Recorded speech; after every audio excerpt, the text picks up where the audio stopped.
Give a minute for a few more folks to join us here. Can kill the music though.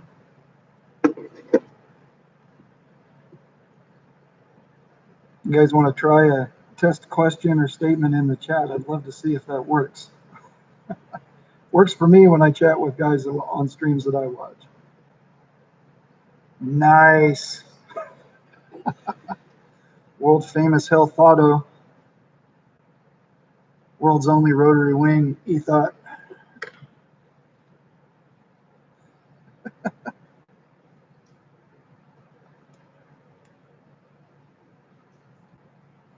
Thanks for typing that. That lets me know it's working. How's the sound? Is it okay? I've got the air conditioner running. It'll be a little loud.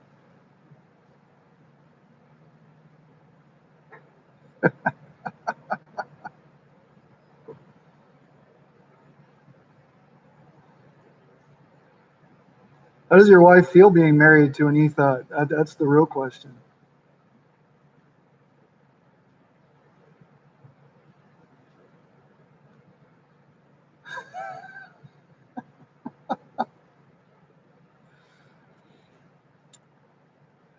We'll get you out here to San Diego. We'll go pull 6 Gs. You can tell me I'm old then.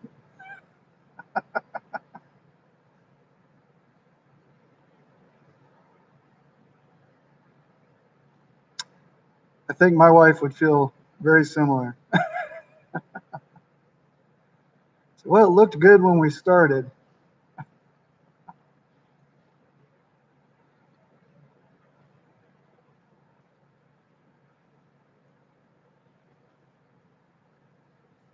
So self-produced show, we have no idea how this is going to go. I have to remember where the camera's at, so I'm actually looking at the camera, not over at the text or down at something else. So we'll give it a few minutes, see who else wants to join us, and then we'll kind of walk through some frequently asked questions.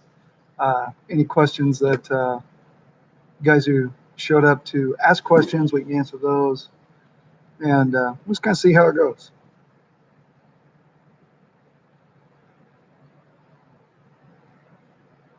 Did you start on instrument work now, Gato, or is that next phase?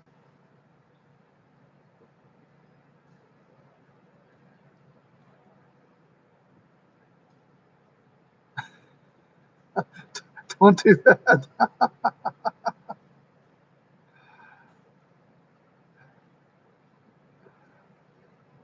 Might get rowdy in here.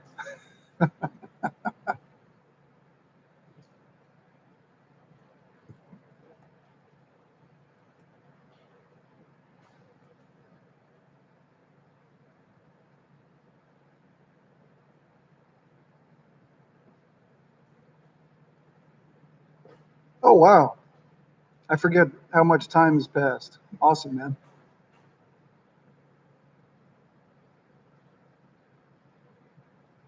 Do you think all the instrument work you were doing in P3D was helpful?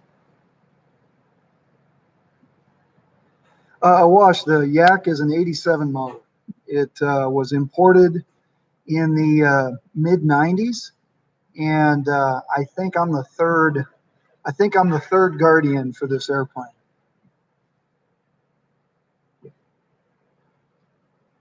Bought it from a Navy SEAL friend of mine.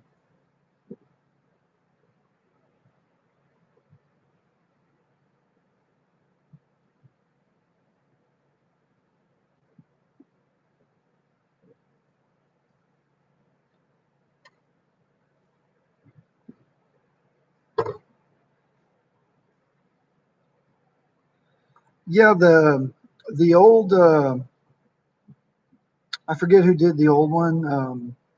Avia something or another, I think. I don't recall. It's really not that great. It gets the sound right, and the cockpit view was right, but the flight model was like most airplanes in FSX. It was a little weak. The ED Yak has pros and cons. I think I've got a video with 20 something thousand views on it, where I didn't have a whole lot nice to say about the ED yak. And then I tried it 2 additional times. It's gotten a little bit better. I probably should install it again and see where it's at, and see how it feels with the new one. I know they haven't updated it recently, but I think they might have made some flight model adjustments before or since I flew it last, which is probably maybe a year ago now. It was a real disappointment for me because I fly this one all the time, and it just did not. The handling was way off for something that was represented to have been a professional model. I I was I was taken aback. So yeah, huge drinks for Gatto finishing written on his Hilo instrument for the Army. That's awesome. Last written. Still got to pass the practical, but that's awesome, man.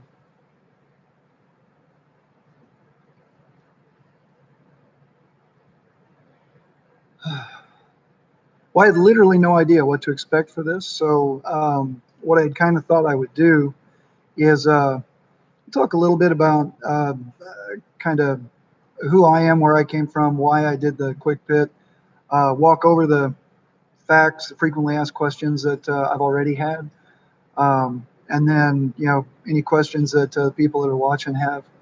Guys, feel free to pop them in, and I'll try and address them. I am at the Yak Cave. It is at an active airport, so there may occasionally be some helicopter and other noise. Got a couple helicopter ops that are near my hangar. I'm on the end of the row, so get a lot of guys landing just outside my window. Um,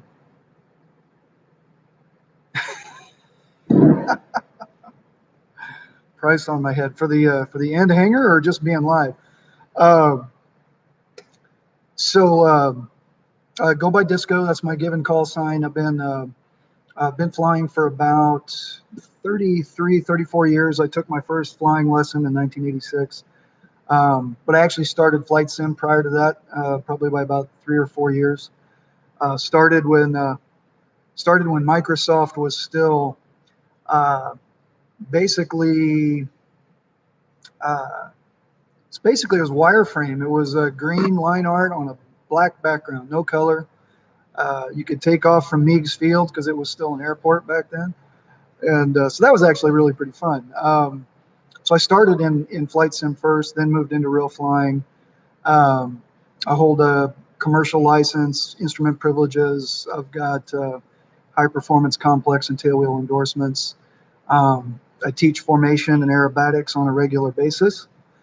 Um, Sometimes in the Yak, usually in the back seat of other people's airplanes, teaching them how to fly formation in the real world.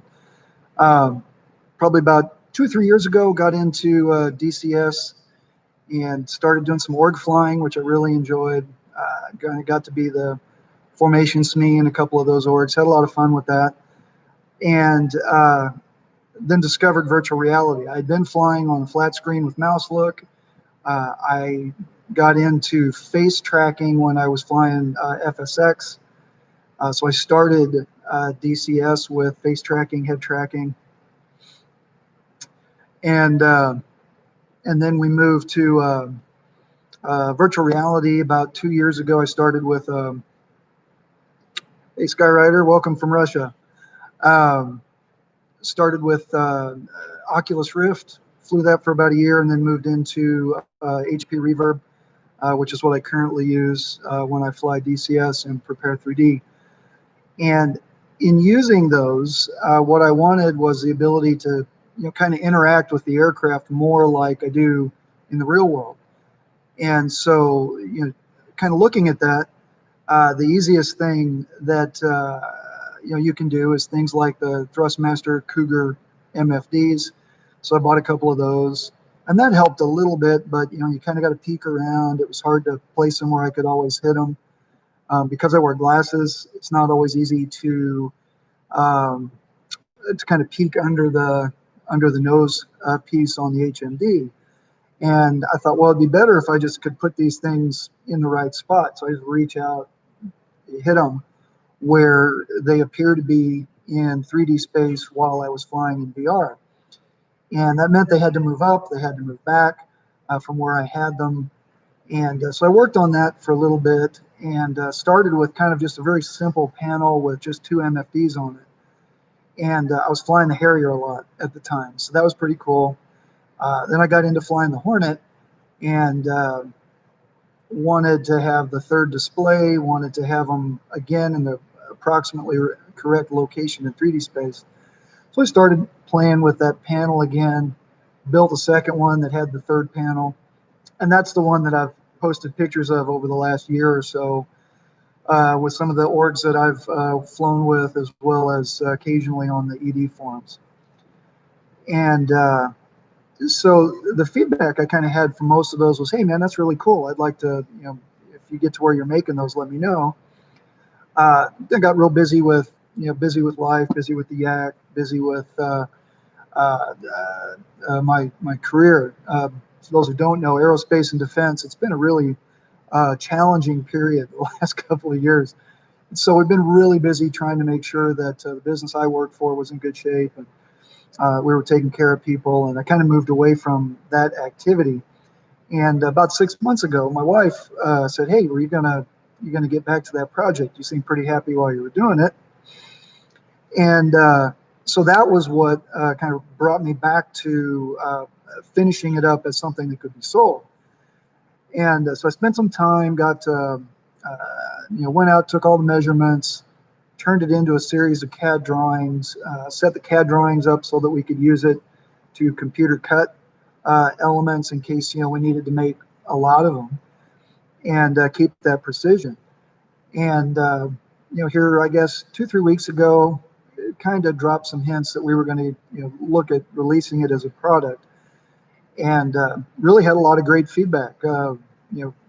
In terms of really opening the Discord, that's only been 36 hours. There's over 100 people there already, which again, I'm terribly thankful for. I'm glad you guys have found it there.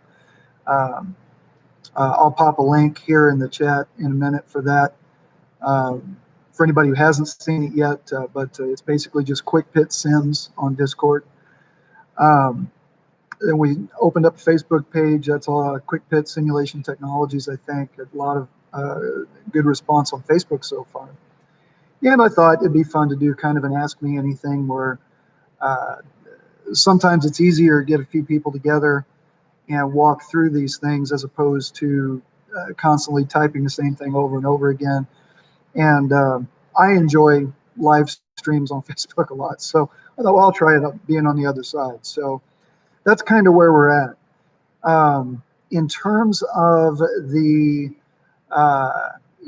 kind of the frequently asked questions, let me pull those up, and we'll start with a couple of those, and then I'll jump back over here to the chat. But one of the real common ones is, what is it made of? How's it built? What's the construction? And so the prototypes I built with kind of a heavy craft construction paper. It's like a heavy shipping cardboard.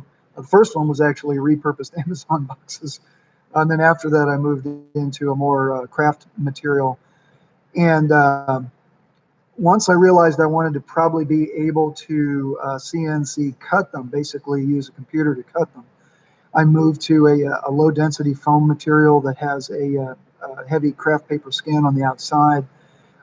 It makes them lightweight, reasonably durable, gives them a lot of stiffness if you design them correctly. And I've put some pictures up on one of the videos. You can kind of see how it goes together. But there's, I think, about 9 pieces on both of the designs, whether the 2-screen or the 3-screen. And there's a back, there's a base, there's a front face, there's a couple of keels in the middle. The mounting shape for the upfront controller or ICP, depending on aircraft type, those are made up of, I think, 3 to 4 pieces on average, and then there's a top, a glare shield. So all of that is basically a couple of different thicknesses of that foam board that has the heavy craft paper on the outside. Once it's been cut and weeded, where we take out the stuff that we need to be out of the way for the tab and slot arrangements, how it goes together, they're painted, and then basically they're ready to be assembled at that point. So another question kind of along those lines, what are the options? How will we plan to sell or deliver? And my current thinking, just knowing how people are and what my preferences would be, the intent right now is we'll do an unassembled kit where basically everything's cut, painted, it's been dry fit together, make sure that it fits. And that would then be shipped flat for the lowest shipping cost options.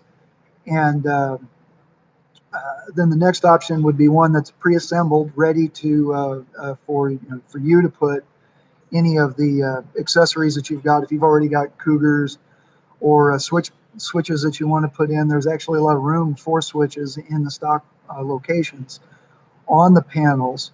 And so the second one would basically be assembled but empty. There wouldn't be any equipment on it. And then the last version would be the full meal deal, where we would go ahead and source the 2 or 3 Cougar MFDs. We would take our upfront controller or integrated control panel, again, depending on 2 or 3 screens. Put that all together with a powered USB hub. We would, everything would be hot glued together, which is how we recommend they be assembled. We would then test everything to make sure that all the equipment is working, and then we would shoot it out to you. So it's basically plugging in just the USB port. One of the things that we've done is, I'm answering a question that shows up later, but I'm on the subject. One of the things we're going to do is provide a space on the Discord and on the website where people can share their control profiles. As we all know, control profiles in DCS and the other sims can be a real pain in the butt to put together. And so what we'll do is provide a space where, taking the risk on yourself, because God only knows what we're going to get, but where we'll make those space available for people to share control profiles. I'll share mine as a starting point. Now I run Virpil stick and throttle. I run a Cytec rudder pedal setup, and then I have the 3 Cougars and my own our custom upfront controller and integrated control panel. So we'll make those available kind of right at the beginning. And then as any of you come up with control profiles that work with Warthog, HOTAS, or the VKB gunfighter setup, or any other combination, I'll encourage everybody to put those out, share them, so that make it a little easier on the next guy. So we'll put a space up where people can share those. Jump over to chat here real quick. Oh yeah, price on my headphone. Yeah, so those who might not be aware, because I own the Yak, I did a pretty big video. Got the 3 videos together. It's something like 30 or 40,000 views, where I talk about how the ED DCS Yak compares to mine, and had a long running gun battle with a couple of devs on the forum that I think lasted about, I don't know, 6 or 8 months. So I hope there's no prices on my head, but I wouldn't be surprised. Awash, Track IR works really good. The funny thing on that, and I'll just share this as my own experience, because I fly a lot in the real world, and I fly a lot of formation in particular. I mean, literally, 3 times a week. The challenge for me with Track IR is because the movement of your head is not one-to-one with the movement of where you see. I had a really hard time with muscle memory, because I would want to look, if I want to look at someone who's a beam in the real airplane, I have to look 90 degrees over. In Track IR, because it's geometric, it's on a curve, if I want to look behind me, I'm going to look maybe 20 degrees kind of at the bezel of the monitor. And so that would be the one thing. If you are predominantly a sim pilot, and in particular, if you've used Track IR a lot, it's probably perfectly fine. I know a lot of people enjoy track IR. It's definitely less expensive, both in terms of the equipment and then the equipment to run it nicely, particularly for DCS. Track IR still makes a lot of sense for a lot of people. So I still have track IR, I just don't use it. And it's because I literally could not fly formation in DCS using track IR because I couldn't recalibrate uh, my muscle memory. I couldn't put it all back together. If you don't have a lot of real world flying experience, particularly with formation flying, probably no big issue at all. I know watching guys like, Tricker and Jabbers and, um, Leadnap and Devil Dog and those guys, it's pretty obvious that it actually works. And it definitely, um, it bridges the gap between trying to mouse look, which is really hard and to me immersion breaking. Um, the nice thing about track IR is if you actually pretty up something like the QuickPit panel or something like it, it's very immersive. It'll be really cool to have that panel right in front of you and be able to look around it, and up to the screen. So um, don't take the fact that I don't fly track IR anymore as really anything bad on it. It's pretty impressive what you're able to do with that. And there are guys who share curves that probably make it better than what I was able to figure out on my own. Um, and Skidget, let's see, definitely better for the road. Totally get that. Yeah. Now, if you're inside out tracking like the Reverb is, it's probably not as bad. When I was running the Oculus Rift and had to have one or two of the lighthouses, totally agree. Really hard to calibrate. And I'd always be worried about handling damage. So, yeah, that's a good point. If you're on the road a lot, track IR be easy. Just put the little camera up and off you go. If you're on a good gaming laptop, I actually used to do just face track using the webcam, and that worked out really pretty well. Let's see. Test flight on the. I I haven't bought the jug yet. I've thought a lot about it, and I probably will. But as my review of the Yak went, that's really colored my opinion of propeller airplanes in DCS. I do have the P-51, and I tried during the last free fly, I tried the Focke-Wulf 190 Dora, which is an airplane that I love conceptually. I also tried the Kristen Eagle, which is an airplane I've flown in real life. And I found the Kristen Eagle in real life to not fly like the Kristen Eagle in DCS. It felt to me a lot like the Yak, which is to say it got some things kind of close, but it felt a lot more frenetic. The Kristen Eagle is actually a really well-mannered airplane. Never feels nervous on the ground or in flight. And I felt that the Kristen Eagle in particular felt nervous to me in DCS. The P-47, obviously, I've flown a lot of airplanes. I've flown single engine turboprops up to 1,700 horsepower. So I have flown heavy horsepower propeller airplanes. Not a lot of hours in them, but I do have time in them. And so I don't have time in the P-51. I have a lot of time in the Yak, hundreds and hundreds of hours in the Yak. It's 360 horsepower, it's supercharged, but it is a nose wheel airplane. Even though it's a free caster nose wheel, it behaves a little bit like a tailwheel airplane, but it is still fairly stable. So it's mostly like a nose wheel airplane. And people who I trust, who have a lot of time in real P-51s, who have also flown the DCS P-51, they mentioned some very specific ground handling and flight handling that's also not right, that they've shared with ED. And whether it's the way they shared it or when they shared it, I can't speak to that. But I still have some questions over whether or not the DCS engine is really modeling propeller aircraft correctly. Now, that said, it does an excellent job with helicopters by all accounts. So it may be the physics are right, and it could be purely a curve issue. I try to fly with as little curve as I can.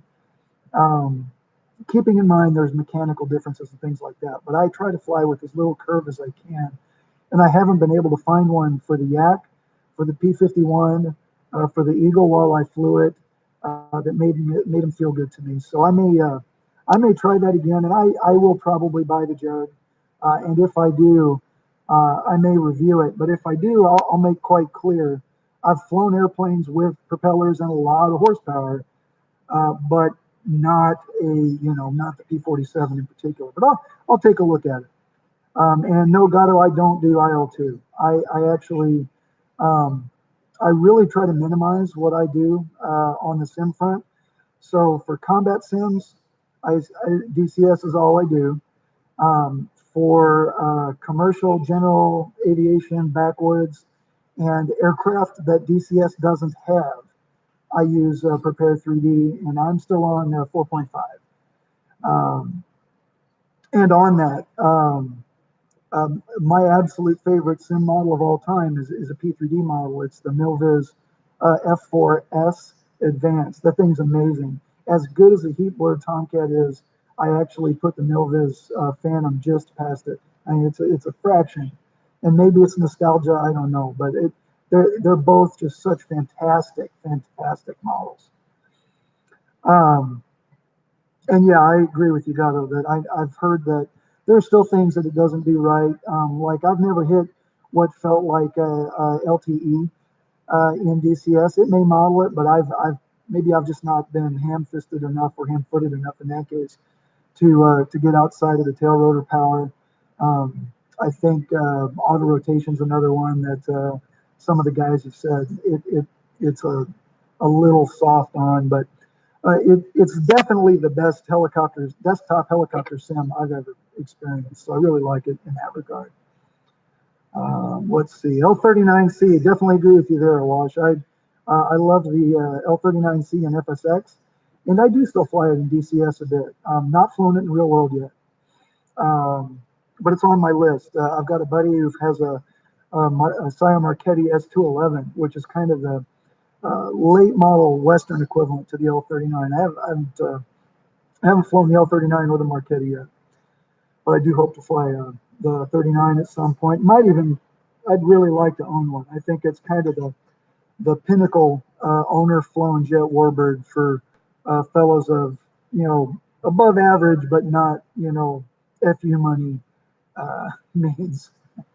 I'm not the FU money by any means. So, I'm gonna jump over back to the frequently asked questions real quick. Yeah, the Lotus Sim, that's the one. Love that bird. Unfortunately, it doesn't work in Prepare 3D, or I don't think it does. So next one was how generic are the QuickPit designs? We'll touch on that, and then I'll come back to the chat. So the three-screen QuickPit design, if you've seen pictures of it, the shape is very similar to the F-18 Hornet. That is deliberate. It's not one-to-one on the shape. It's close, but it's not one-to-one. What's one-to-one in 3D space is the location of the two DDIs and the AM PCD.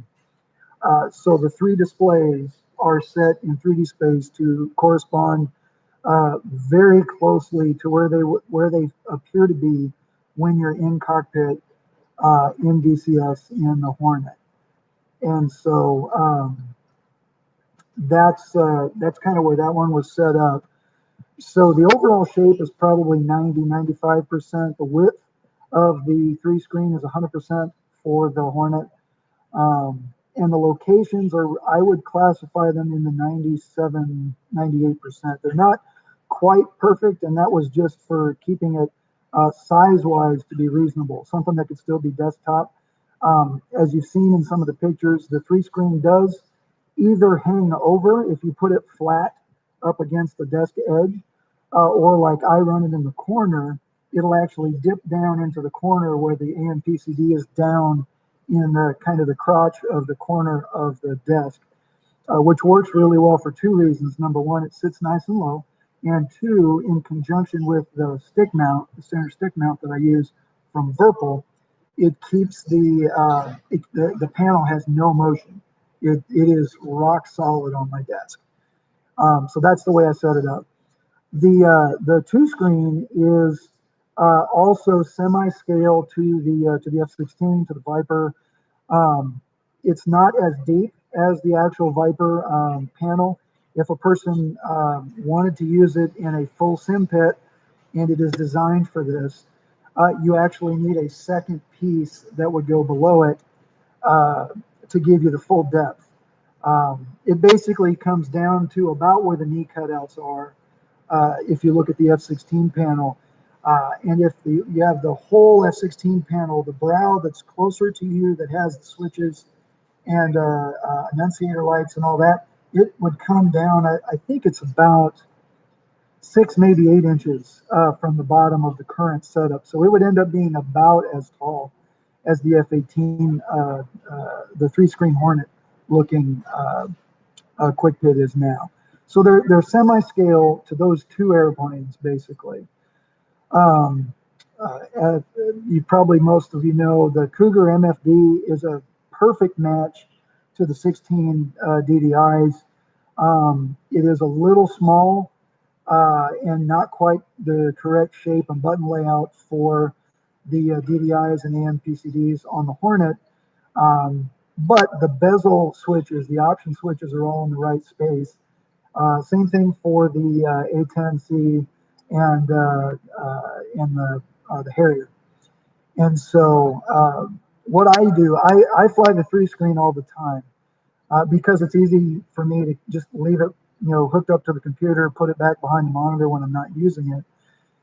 And I can use it for the Viper, I can use it for the Hog, I can use it for the Harrier, I use it for the Tomcat. I actually have control profiles for the MFDs. On the right-hand side, I can do all of the MFD and heads-up display mode controls on the right-hand wing panel. For the Tomcat, I do that with the right side Cougar and an option button on the Virpil stick. And so that's the kind of stuff I'll share for input profiles once we get that set up on the website. And it gives people something to start from, take a look at. I'm also going to do, just for myself, I'm going to do control maps of how I set that up. So if someone doesn't have a Virpil, but maybe wants to see how I did it, it'll give you guys a sense of how I set the controls up to make I use a uniform approach that's basically modeled on the Hornet and then applied to other airplanes with a couple of exceptions and specific to how certain aircraft work, just to make it more scale. But I tried to keep it very similar so that I don't have to relearn a lot when I'm flying it.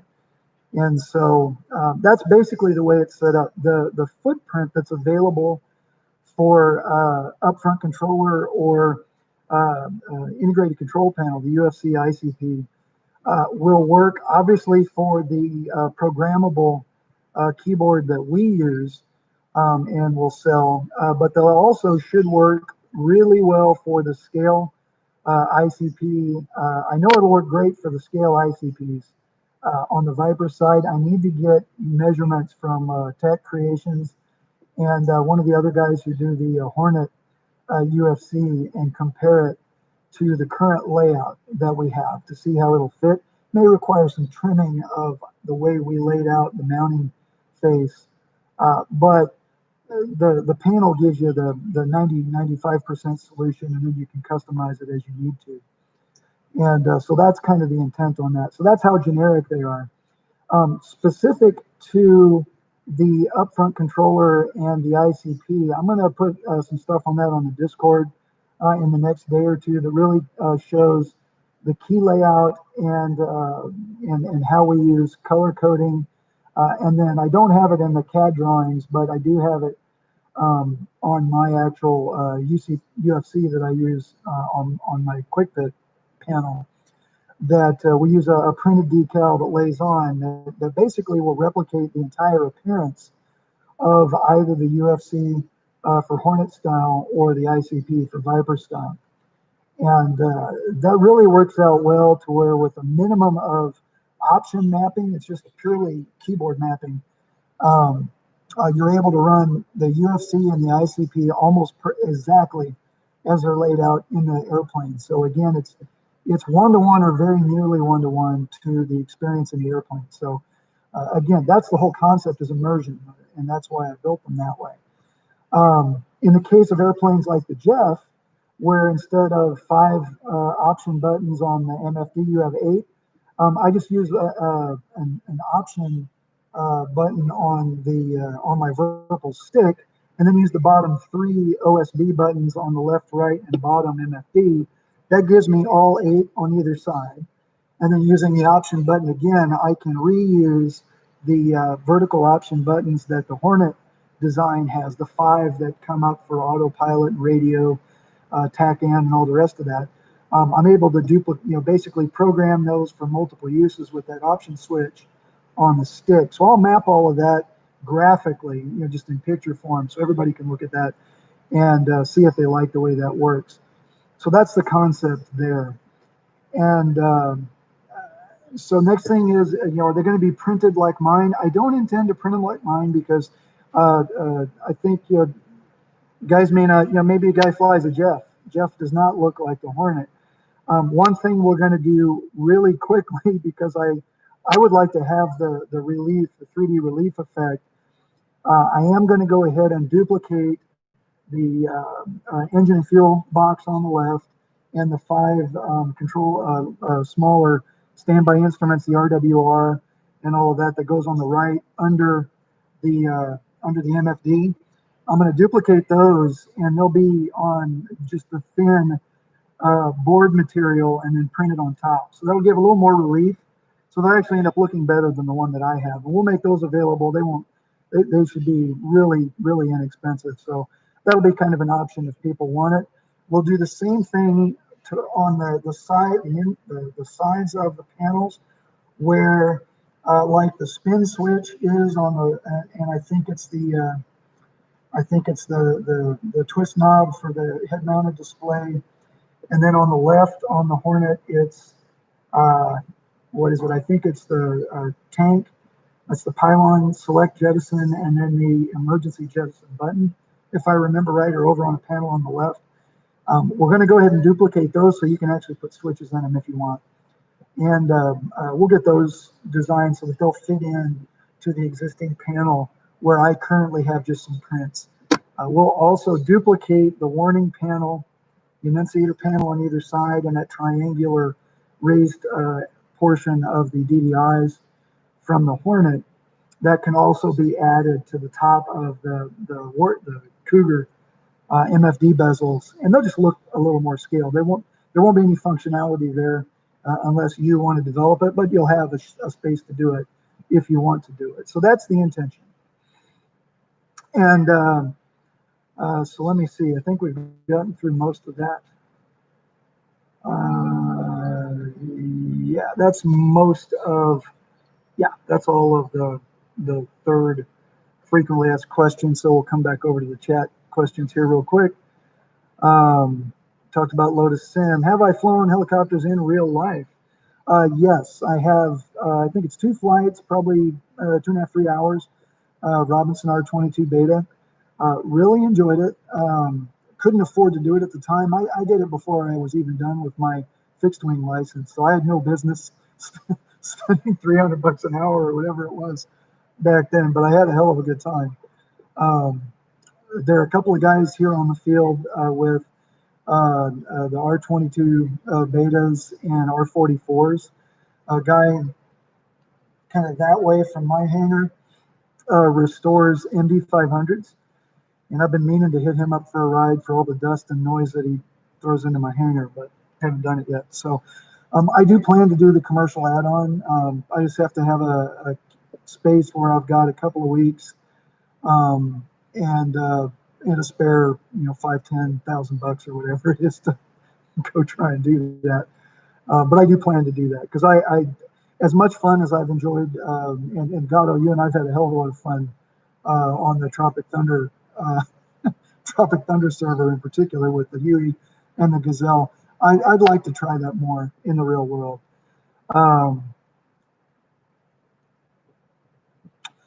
So looks like from a dog tag on the mounts. So I'm not cutting I'm not cutting the QuickPit for mounts yet. I mean, I could cut them for the Virpil mounts because I know exactly how they shape. The one customization thing that you as the end user may need to do is incorporate your mounting scheme for your controls into potentially cutting the base of the QuickPit or adding a retaining feature to the outside. So for example, on the Viper, because it's a side stick airplane, you may want to put a piece of, and we'll put this in the installation or the assembly and use instructions. You may want to put a small piece of, balsa wood, cardboard, something underneath the panel so it comes out at an angle. And then your clamp for your side stick can grab it, provide some extra retention. On our Discord today, one of you guys came up with a really great idea to just use rare earth magnets. Most desks are not so thick that the stronger rare earth magnets won't lock that thing in place. It'll come with a couple of non-skid pads on it. In my case, with the corner mount and a cut and slots cut into the bottom of the base of the QuickPit, it slides down on an interference fit with my Virpil desk mount, and so it doesn't go anywhere. It literally doesn't ever move. And so we'll talk about how to do that, and I may even add a channel on that to the Discord for guys to share both pictures and descriptions of what they've done to handle the mounts. That's a good question. Let's see. Yeah, so we talked about, and I don't know the J-Pen mounts enough to know. T1600 awash, that's a great starter. I flew that all the way up to initially even into the Tomcat, using one of the switches on the T1600 stick to allow me to repurpose the buttons on the throttle. And it worked really well in the Harrier, in the Hornet, which was 2 engines, and even in the Tomcat, which was 2 engines. You'll get to a point where you may want more buttons, but the T1600 with the separate throttle is a great piece of kit for like $150. It's a really good piece of kit. So you got a good starting point there, I think. Eric J, Sweet Hanger, thank you. I'm really blessed. I kind of fell into the option to buy this yak from my SEAL buddy.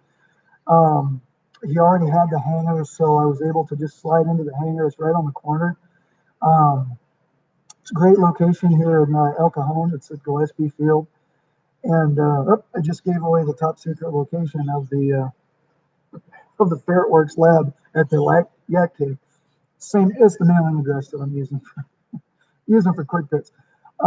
So we'll do a lot of the work here. We'll do the CNC cutting here once we get that machine set up.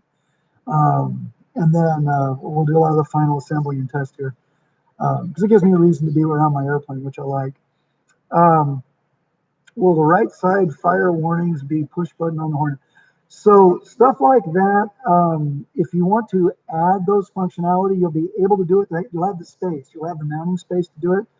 The base QuickPit is intended just to give you the platform to do that with. So what we will do is, as we start thinking about how to do that for more, yeah, I just blew my OPSEC straight out the water. As we think about how to do that for larger, more full-scale sim pits, which I think we're going to want to do, I'm going to build a full-scale Hornet pit for here at the hangar, just because I can. I have the space, and so I'm going to do that here, and I'm going to have to solve some of those problems as a part of that. And in solving those problems, some of those things might make their way, if not into things that we sell, maybe into just drawings and write-ups that we share. So it's real easy for you guys to say, oh, well, I just go in and make a cut to these dimensions. I put this switch in and I wire it out the back, and then I've got a fire button or the master warn, master caution, and so on and so forth. I could see eventually getting into more like the acrylic materials that would let us do backlighting and more hard mount switches.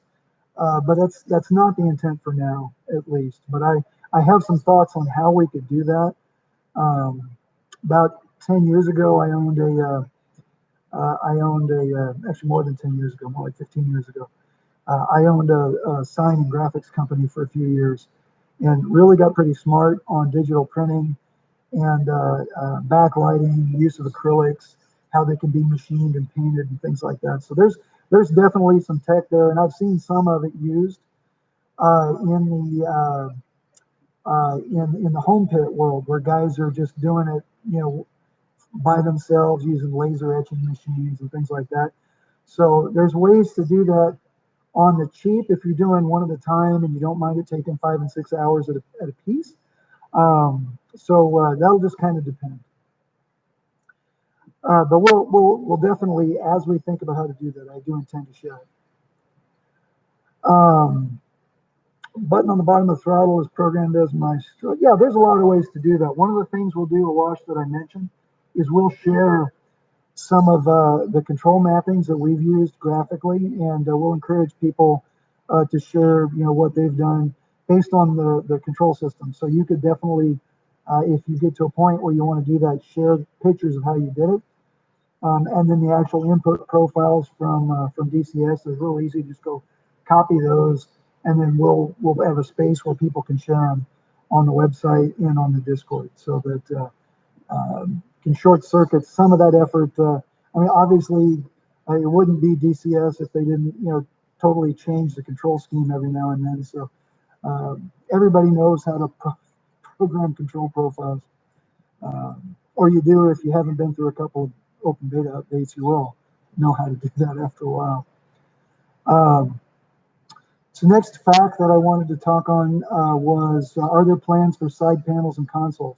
The answer is yes. I've already started to work on initial drawings for the wing panels on the sides. We'll give you a space. I think I mentioned you'll be able to do like the hook, the wing fold on the right-hand side for the Hornet.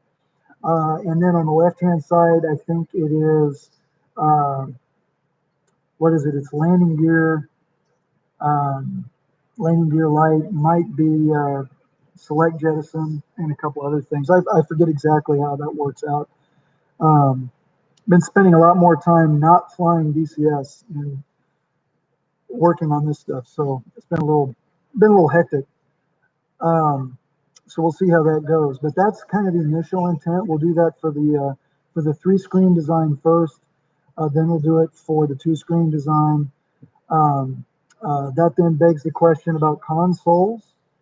We'll look at doing side panels where you have a space to put, a Warthog or a Virpil or whatever throttle.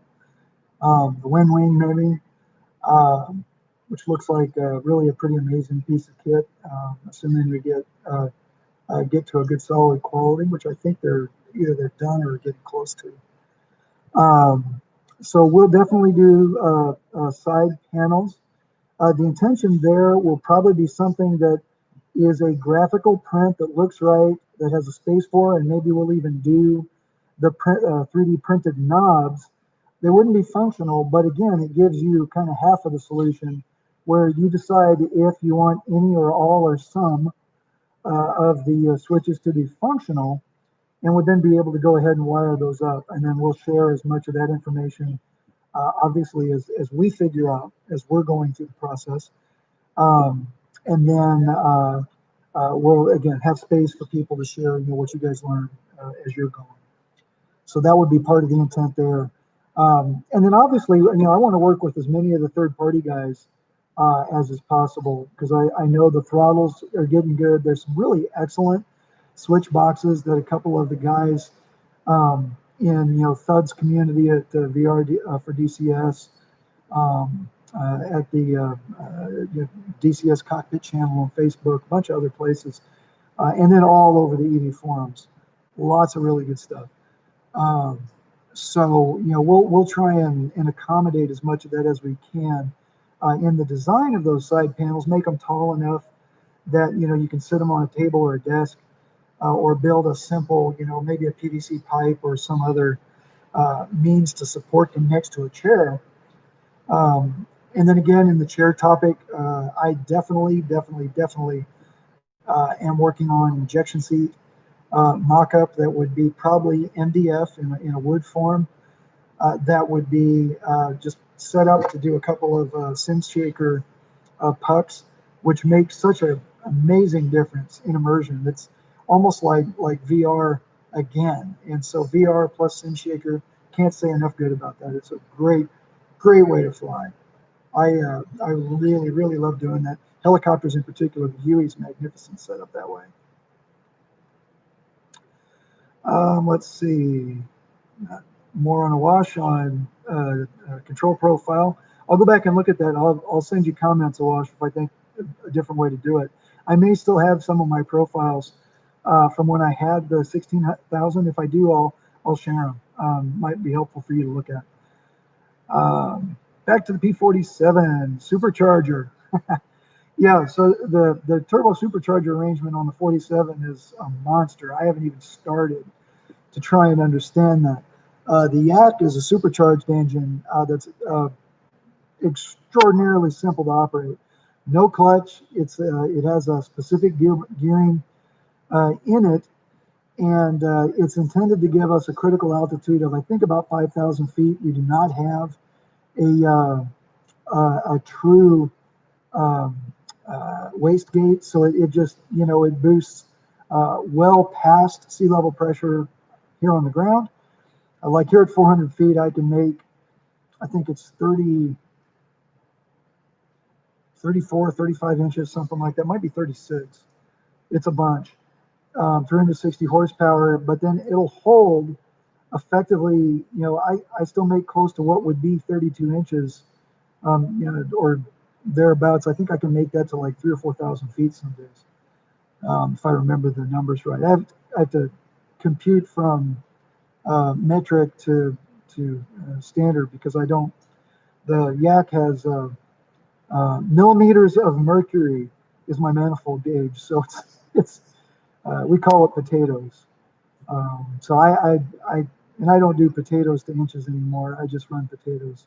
So I don't know exactly where it calculates out, but supercharged engines are fun. I've flown some turbocharged engines in the past. Most of those are pretty easy. Something like the P47, the Corsair, the P51, where you either have staged gearboxes or compound engines. And I think the P47 is compound. I think it has a turbo and a supercharger. And so it gets pretty complicated in terms of engine management. You can overboost real easily, which will blow the engine up. And some of the engines don't like being run over square, so you don't want to run super low prop RPM with super high manifold pressure. And some of them vice versa. So, getting knocks on the door outside. Then, so anyway, it can be fairly complicated. So we'll kind of have to see how that goes. So like I said, I haven't studied the P47 yet, Skyrider, so I can't speak to that with any real intelligence. I do know it's complicated. If I do the 47, that'll definitely be part of what I talk about because it's going to be a monster. So we talked about the wing panels and the console. So we'll come back over to frequently asked questions real quick, and then we'll come back to the chat. So shipping dimensions. In the flat form, when it's unassembled, the 3 screen is going to be about 22, 23 by 18, I think, or 19 by about 2 inches. Assembled, it's more 24 by 18 or 19 by 18 or 19.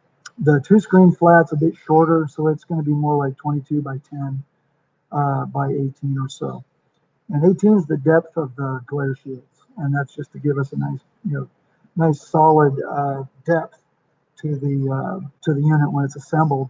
That's what makes them very stiff. It keeps them from moving around too much. Number 6 we had was, will it ship internationally? We'll figure out how to do that because I've already had inquiries from I think Spain, maybe Great Britain, and one other overseas destinations so far. So we'll see how that goes. Coming back over here, A2A is supercharged. Yes, the T6 is. Yeah, I think that is correct. That's the was it the was it the 980? I think I always forget what's in the T6. I've got a buddy who's just finishing it's a 10-year restoration on a T6 just across the runways from me.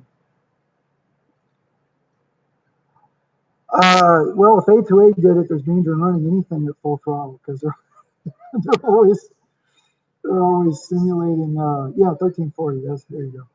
A2A does a great job with EcuSim. I love that. I think I've got the Bonanza, and you always got to baby those engines. You got to treat them like the real thing. Um, yeah, I would say run the engine as close to the book recommendations as you can. Anything from A2A, anything from heat blur, and anything from Milviz. So in P3D, FSX, or DCS, if it's from those guys, you want to treat it right, or it's going to bite you, I would think. Coming back to, I killed it. Let me come back to the facts here real quick, and we'll see where it goes. And thanks, guys, for coming and joining me. Like I said, I had no idea how this was going to turn out. Hopefully, it's been some value add for you. It's definitely fun for me. Anytime I get to talk flying real or flying sims, I'm in because it's always a good time for me. All right, let me get back down to my frequently asked questions here. There we go. All right. So next one is kind of what help will be available. I think I touched on that. We'll make space on the Discord and on the website when the website goes live for sharing profile files, whether it be the DCS input profiles, if it's macro files that you found work for button boxes, or really anything like that. We'll kind of try and share as much of that as you can.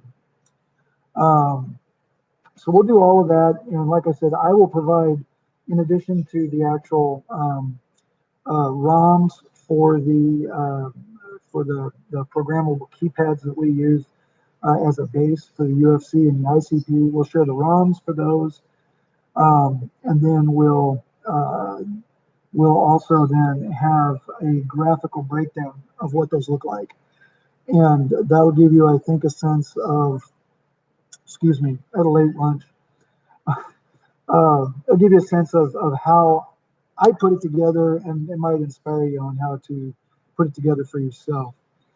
So yeah, the last of the frequently asked questions is, how do the Cougars work in VR? How do I make sure I'm going to hit the right button? So I touched on this at the beginning of the stream. One of the things I did during the initial design period was I spent a lot of time on the location of each of the MFDs, both up and down, left and right, and fore and aft, so that they'd be in the right location in 3D space. And in looking at that, what it did for me is it gave me a sense of, okay, well, if I put my hand here, I'm going to hit the right MFD. I'm probably going to hit the right button on the MFD. And to aid in that, you quickly will develop some muscle memory that you can use your pinky and your thumb in particular to kind of brace against the actual bezel frame. That helps you to orient. And then I actually put little tactile targets, little pieces of Velcro, the fuzzy part of Velcro, over the middle OSB on the inside of all four sides of the bezel. And so when you put your hand up, you've got that go-to reference. And I can go middle, left, now I know where I'm at. Middle, right, now I know where I'm at. So it actually works extremely well. I've been really happy with how that works. But I did spend a lot of time on that. And so now, having gone back to do the two screen, the Viper style one, I'm doing the exact same thing there. And so for both of those, the intention is to have them in exactly the right space. For the UFC and the ICP, they're not quite the same because I'm using a kind of a universally sized keypad. What we do is we remove the unused buttons, we put a cover over those, we color code them for guys that are still in track IR or just maybe on a projector, whatever different guys use. And so it's set up to work that way. And then we put actual printed, placards on the top so that, it looks the part. And actually doing a little bit of flat screen or track IR work before flying it in VR all the time, again, you build the muscle memory and it's like bing, bing, bing. It's super easy. So that's worked out really, really well. And so my experience has been that it's an hour or two of using them, and then it's pretty much second nature. I still occasionally may try and cheat on the bottom one, but I have those little field targets on all three of the MFDs, and that's almost always enough to orient where I'm at on the top, bottom, left, or right of each MFD, and then to hit the button that I want. So that actually works really well. Been very happy with it. So that's all the frequently asked questions that I've gathered so far from what people have been asking. The next obvious question is, what are we looking at cost wise? I was going to try and kind of hold off on that, but I'm getting pretty close on the final bill of material and run throughs on what it's going to take for us to put them together. And so I'll give you window pricing now. It'll be a from to from, and then the final pricing we'll have up when we go live with the website, which is probably it's going to be early next week at this stage. It's looking really pretty good. The website's been stable. I haven't published it yet because we're just running basic tests on all the back end stuff because I want it to work for you guys once we turn it on. So looking at like the two screen Viper style or the three screen Hornet style, the base kit, which will be pre-cut, it will be test fit. We'll test fit everything dry, shipped flat with instructions. Should be between maybe 300, 350 bucks. If you want us to put it together, where we basically will assemble it, no electronics, but assemble it so it's ready to go. With labor, that's going to be probably around 500 or so, I think.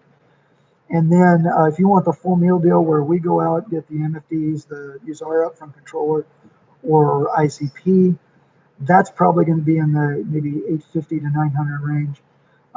The ICP and UFC, we're going to try. It'll be under 200, maybe not by a lot, but it'll be under 200 bucks. So those are going to be about half to a third of what the scale UFC and ICPs are that the guys are doing. And there's some beautiful stuff out there. So if you are inclined to use the panel and then the Cougars and then maybe some of the bling that we come up with later, and then want to go with one of those, beautiful scale UFCs or ICPs, I am all for that because, there's a great cottage industry out there that's providing those support pieces. And, we'll probably be similar thoughts about the side panels. There are guys that have really done some great work on the console panels with switch boxes that, Arduinos and Raspberry Pis and crap like that. Talk to DCS BIOS and the rest of it. Stuff that I know enough about to be dangerous.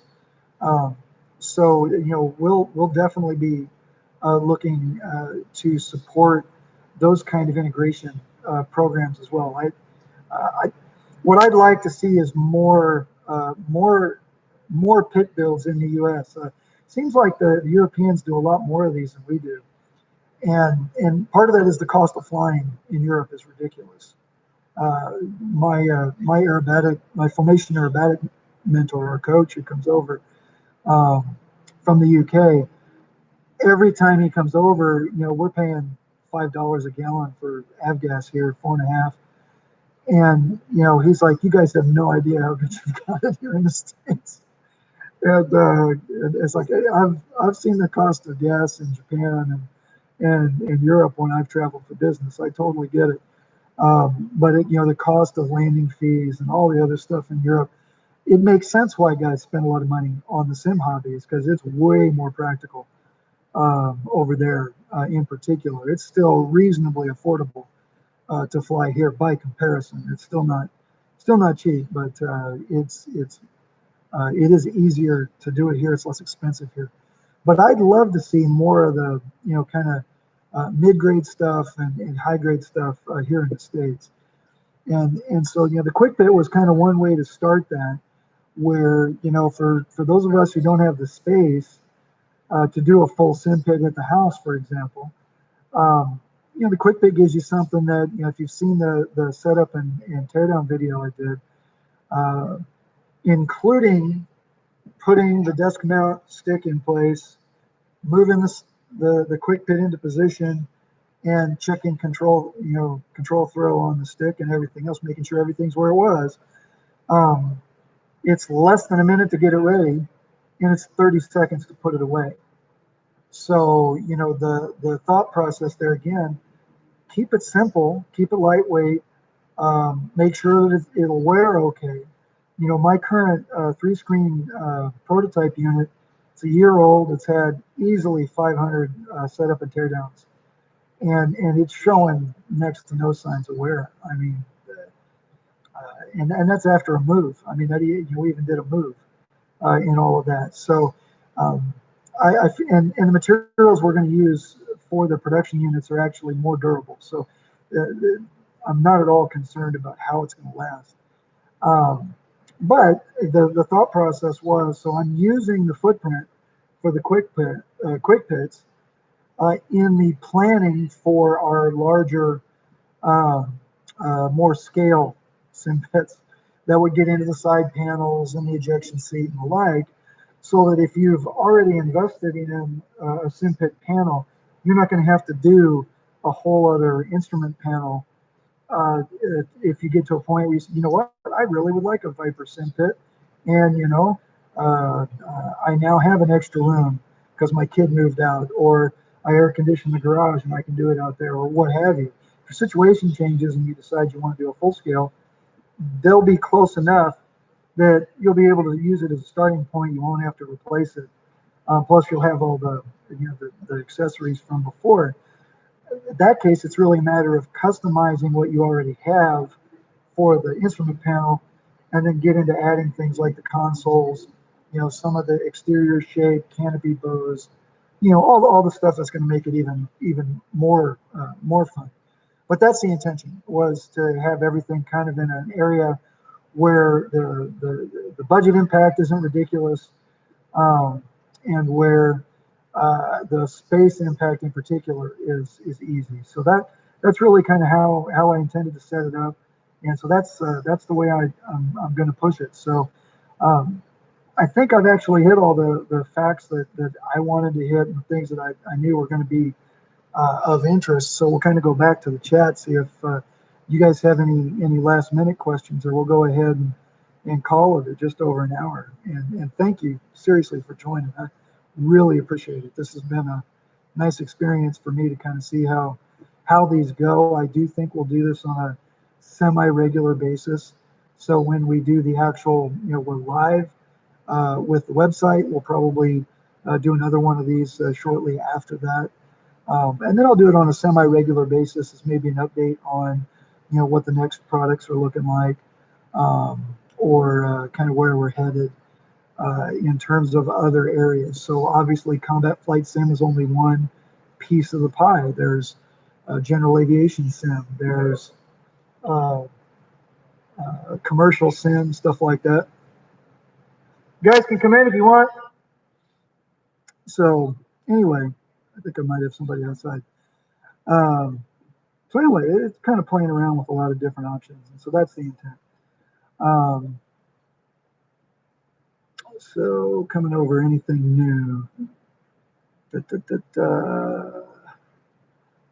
Oh, yeah, I saw that, Awash, that they have the engine options in their newer version. The one for the A2A Bonanza for P3D is really good with options, as I recall. And yeah, same thing. There's a lot of folks from a medical standpoint. I touched on this, I think, on the overview video. I've got some friends. One of my buddies, Snake. Um, he's a retired Army vet. Uh, Black guy. He's always pulling people's legs, saying he's one of the Tuskegee Airmen. He's old, but he's not that old. My buddy Snake had a little medical trouble, so he had to actually have a safety pilot with him for what happens. You get older, you have a heart attack or heart murmur, anything can take us out of the game for a little while. And so, we're always looking for ways, to stay frosty. And flight sim's a fantastic way to stay frosty for instrument flying, as an example. The Redbird Sims and a couple other tools allow you to actually log time for currency. So there are ways to do that. So yeah, the sim environment's really important. I'm glad that we have it. I'm glad that it continues to develop the way that it does. It's amazing what we're able to do anymore. And so for folks who either have never been and might not ever be able to go out and flight sim's such a great thing for that. DCS for those of us who can fly but never going to get to fly a fast jet.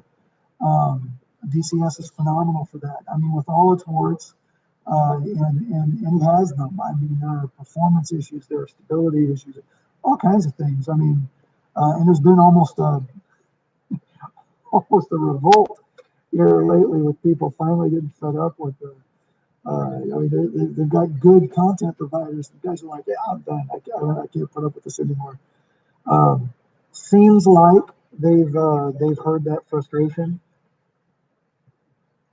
maybe a little more loudly than they have before. So I'm hopeful that they move to a more planned, a more deliberate, and better yet, a more bug tested approach to product release. I think if they do that, DCS is so uniquely positioned with respect to the quality of the modules, the quality of the maps, not necessarily the photorealistic side, because they don't do that, but the destructible maps, such a great thing. I've always been really impressed with how well that works. And it's part of why they do small maps so far, is they haven't been able to figure out how to do that. Otherwise, we would get a more global scale approach, which is, I think, is what most of us would love. We'll have to see if the streaming delivery approach got some police helicopters are based about 500 yards away. Sounds like they're doing some training, so hopefully the noise isn't too bad. Anyway, we work with we work with what we have, and DCS gives us a lot, but there are things that could do better, and I hope that they make some progress that way.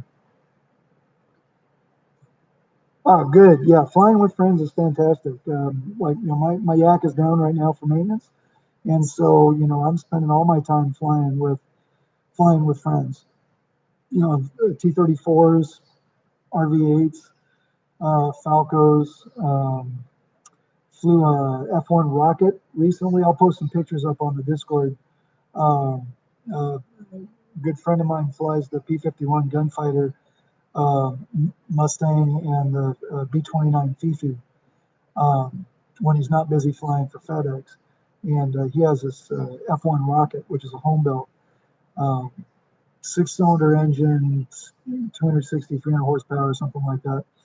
And we were 260 miles an hour at 11,000 feet the other day, and just the thing hauls the mail. It was a great flight. It was super, super fun.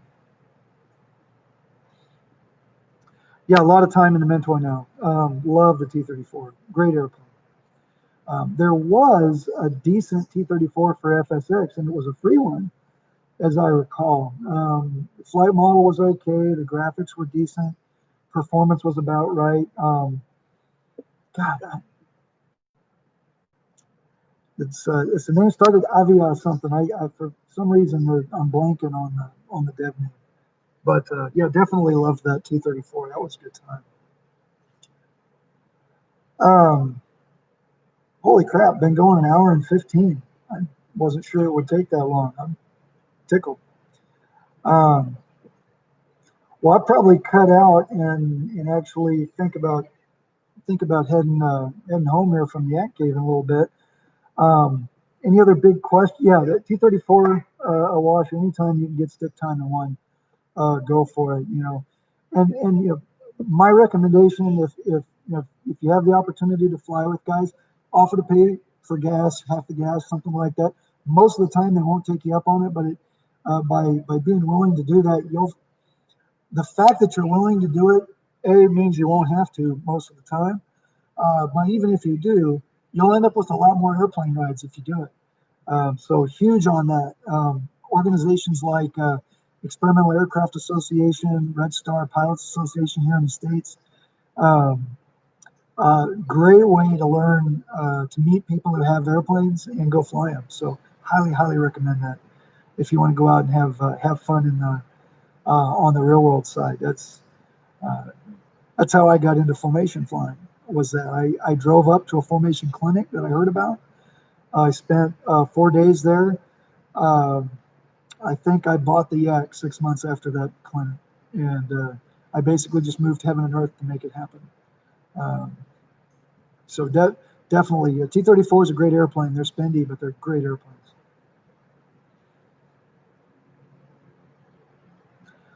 Cool. Any other questions on the chat, or we go ahead and call it for the night? Um, so while we give the chat a second, again, thank you so much for uh, tuning in. I don't know if we peaked at 6, 7 people. I don't even really care. I'm just glad that it worked out.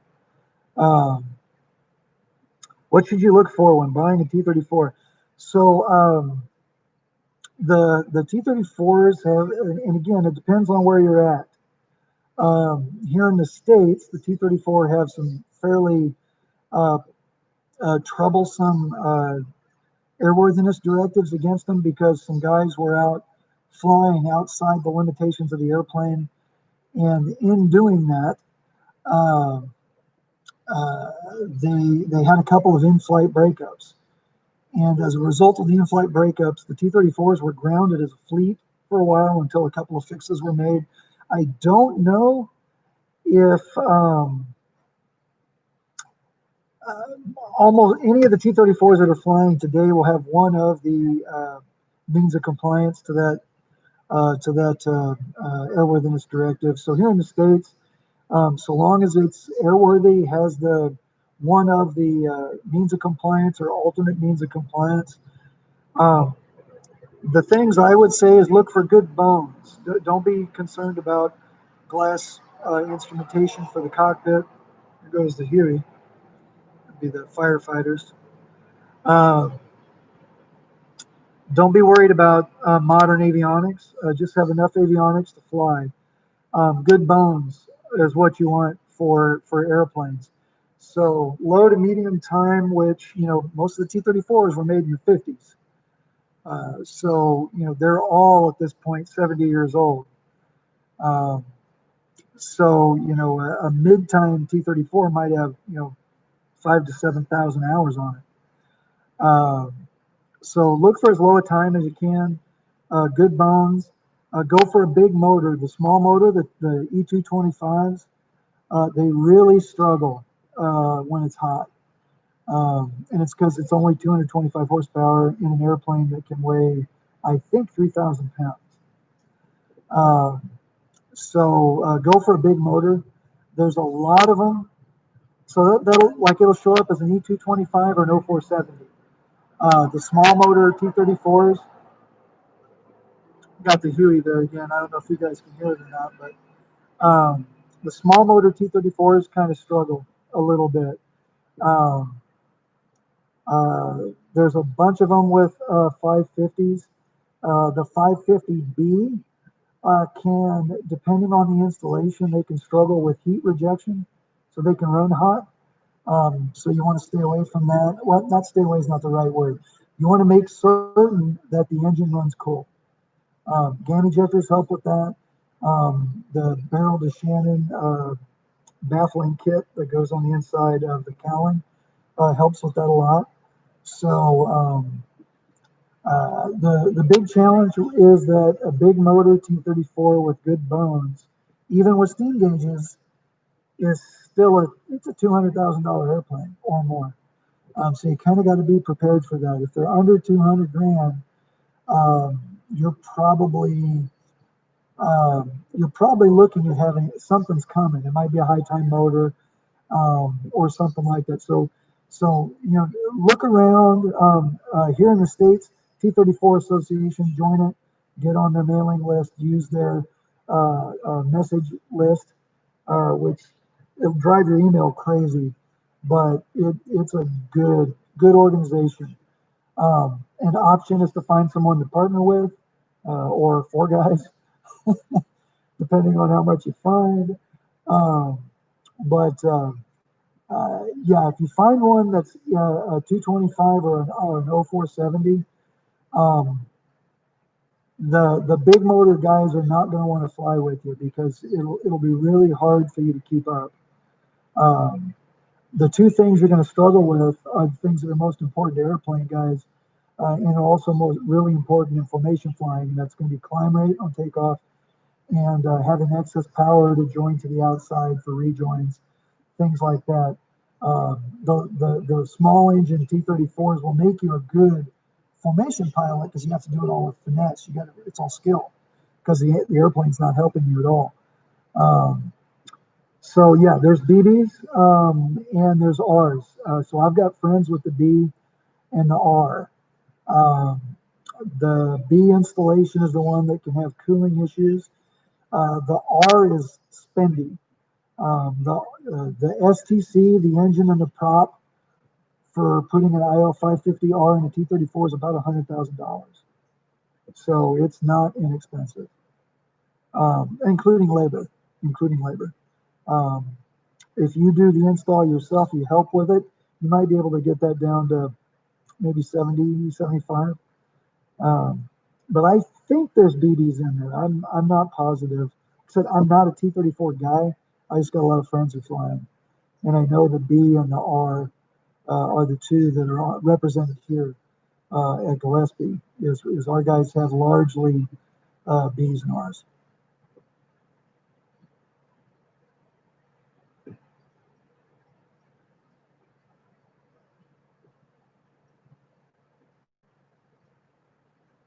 Very cool. Awash, I'm gonna drop. Let me drop the link for the Discord invite. I don't know if you've found our Discord or not, but we can continue, and you can ask it actually even here on YouTube if you want, if you've got other questions specific to the 34s. Um, where did you say you are, Georgia?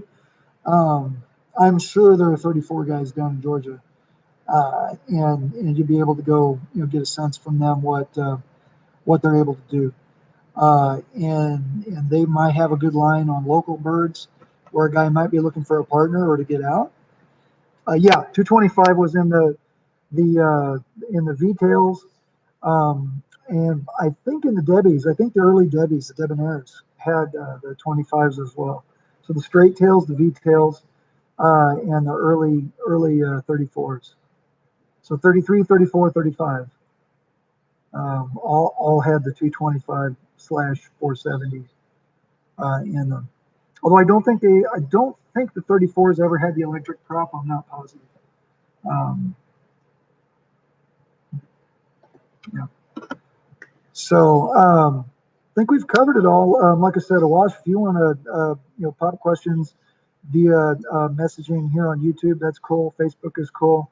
Facebook is just I think you can find me with my name, with call sign Disco, or with QuickPit Simulation Technologies. You can ask questions there, and I'm happy to get you hooked up with the 34 guys as best I can, because they're the ones who know the airplane really well. And so really good guys. So cool. Hour and 25. Awesome. Still a couple, 3 guys out there. I appreciate you guys joining. On that subject real quick, there might be a way to go into the air file and actually build the 470 you'd have to change the fuel consumption and the horsepower setup, and that would make it behave more like a little motor if you wanted to do that. So I used to do the opposite. I used to simulate turbo normalizing on airplanes that didn't have it in FSX in P3D. And what you have to know is the revised fuel flows. Sometimes the compression changes, the available horsepower changes, and critical altitude, which is where the turbo can no longer provide sea level horsepower. Most airplanes, that's going to be between, I think it's 14 and 17,000 feet. Some of them that's for turbocharging. Turbo normalizing, I think, like the Tornado Alley kit for the Bonanzas, I think their sea level horsepower up to like 21,000 feet, and they're making V-tails do 200, 220, 230 knots true. It's crazy fast. If I ever get a Bonanza, I'd absolutely do that in a heartbeat. It's a cool mod, and it's affordable. I want to say, where new engines crap ton of money, I think that turbo STC installed is, don't hold me to it, but it's like maybe $30,000, and that's in airplane monetary units. That's not that bad. So cool. Well, we're going to call it. We're just under an hour and a half. If you guys liked this format, drop me a line. Let me know if there's things I could do better or make it more engaging, anything like that. Feel free to send those suggestions my way as well. If I remember right, YouTube records these, and I should have the ability to post it up later. If I don't, bad on me.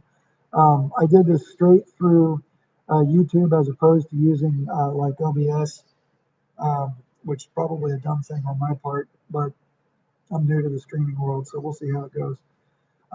Appreciate everybody dropping in. Appreciate the questions and the engagement. Really look forward to kind of building this thing out as an experience with all you guys. And thank you guys for joining me.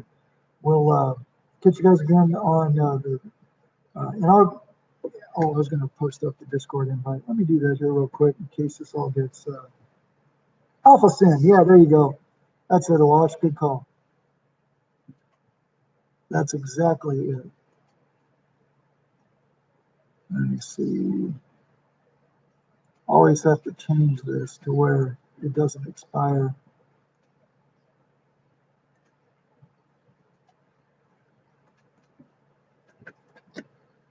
All right. So here's Discord dropped in the chat link there for anybody who hadn't seen us on Discord yet. I'll work up an overlay that puts all that together. Did Coronado have the 34? Oh, I might actually, their models are always beautiful on the eye candy side and usually, okay on the systems and flight model side. I might take a look at that if they did a 34. It's been a while since I've looked. But I like their airplanes. I love their TBM. The TBM is reasonably close because their G1000, the Coronado G1000 is, it's a little brain dead compared to the real thing, or the real thing as used in the current TBM, but it's good enough to use. I love the TBM. That's another airplane. If money were no object, I'd love to have one of those for traveling back to Kansas to see family. It'd be a great airplane. So, all right, we got the Discord is in the chat link. I'm going to go ahead and call it. Appreciate you guys joining, and keep an eye kind of here on this channel, on Discord, Facebook, and wherever you find us. And we'll catch you guys all later. Thanks for joining. This goes out.